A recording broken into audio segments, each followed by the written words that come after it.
Hey guys, and how's it going? Welcome back to the channel. I ended up selling my other 3115 Singer, but I happen to have another one here, and I know it's kind of repetitive to show these over and over, but this is a 1916 model, so it does have one thing so far that I found that is a little bit different, and that is the fact that over here on the side, there's actually a thumb screw on this one, where you can loosen the hand wheel so when you're winding a bobbin, the machine isn't operating. Let's take a quick look at how to thread the 3115 here. Now, my model just happened to still have both of the spool pins on the top. Neither one was broken off. One of them has a little hole in it. If you get a machine that only has one spool pin, don't worry about it. Just use that one.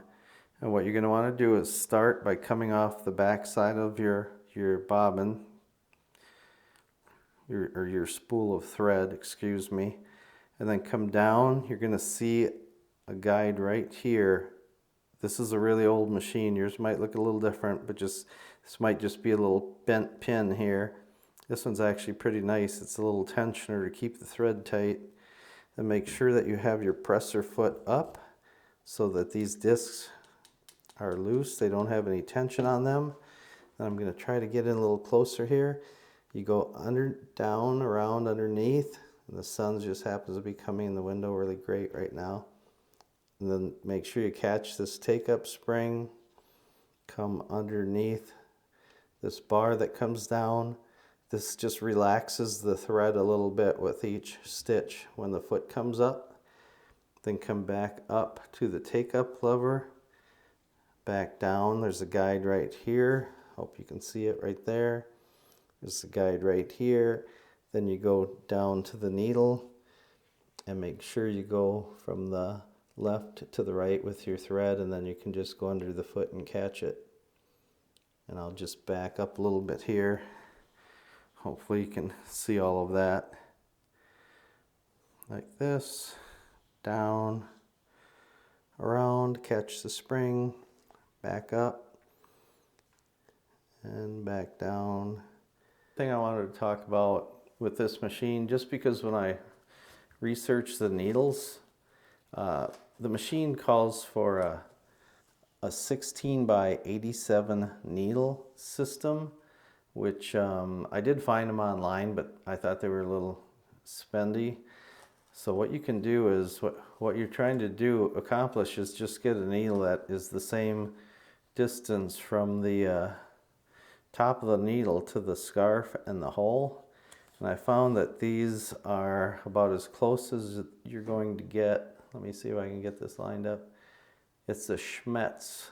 This happens to be a size 110/18, so it's a size 18 needle. But if you have a 3115 and you're trying to find needles, look for someone selling the pack with all these different numbers. Then you can always, if this number is different, it's just the diameter. Like a 12 would be for light fabric, and a 16 would be for denim, and then an 18 would be for light leather, and so on. As the numbers go up, the needle diameter gets larger. But the important thing is the needle is the same distance from the top of the needle to the scarf and the hole in the needle that the thread goes through. So I just wanted to mention that in case somebody's trying to source these 16 by 87s and either they cost too much or you just can't find them. And then this is a class 15 bobbin that you can get anywhere. This is a really old one made in the USA, so it doesn't have the holes in it. The Kenmores also use the class 15 that'll have a lot of holes in them. You can see how much thread you have left on your bobbin. So yeah, that's about it. That's all I wanted to talk about today. So this is actually going to be kind of a short video. Okay guys, well, I was going to end the video here, and I was just messing around with this 1916 3115, and I thought, well, it's got a little problem here, and it wouldn't make any sense to fix the problem and not show everybody what's happening. Hopefully you can see here that I've got black thread in the bottom and yellow thread on the top. and the top stitch from the black thread in the bobbin case is too loose, and you could probably pull this yellow thread right out of there if you cut it off. And I went up, I thought, well, I can fix that. I will loosen up this thumb nut here on the upper pressure discs, you know, and then it'll make up for the difference. Well, I did that, and that didn't really help me any. It was still doing the same thing. This is about as close as I can get you zoomed in, so I hope you can see that. I'm still stitching along, and the bottom is too loose, even after loosening up the pressure on the top pressure discs. So what you're going to have to do is, I'm just going to go ahead and pull this out and cut the threads off quickly, and then I'll show you what you would need to do if you're in this situation. I'm just reaching underneath to get the bobbin case out. Okay, so what we're going to need to do is, we don't have enough pressure or tension. Oh yeah, this is way too loose. As soon as I pull it on, I can feel it. So you're going to see on the 1531 bobbin case, class 15 bobbin, there's a screw right here. This causes pressure on the thread, so it pulls out harder. I'm just going to turn this clockwise to tighten it. This is really loose, so I'm going to go just a little over a quarter of a turn and check it again. That's better. Maybe just a little bit more. Okay.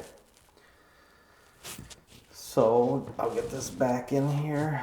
And let me get this stray thread out of the way.